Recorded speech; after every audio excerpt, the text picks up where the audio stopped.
Guys, mo ni karoy update nato ron sa atong humayan, no? Human sa pila ka adlaw sigig uwan nya nangahagba tong aging semana guys. Perting paita tayo, no? Subukan kiton pero karon mura og nalipay ko kayo. Although naay mga nanghagpa pa, gamay na lang susunahan. Nagiuban nga wa gid makabangon ang taon gikan sa kusog kisuan, kusog ang hangin nga humok na kayong yuta kay pilit pa na kayo wa tubigan kayo, so tumbag nagpa ang humay nya karon kaluyan man.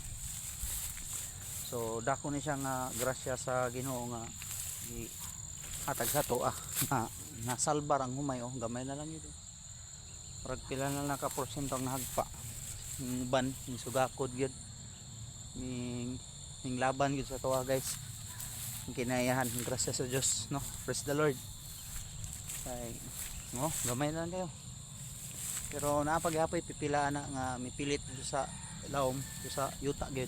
Ay lapok naman. So lisod na kayo siya mo makabangon kay pilit na sa yuta. So nya motorok na lang na muna nagturok sa kuan di pa maanin nurok ng ilaw man na kabutangan karon.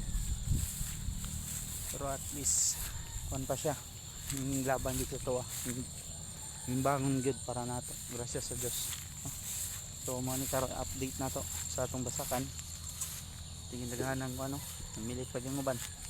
So at least no naay pipila na lang di gyud tanan na. Salamat sa Dios nga kabangon pod tanan. Bye bye.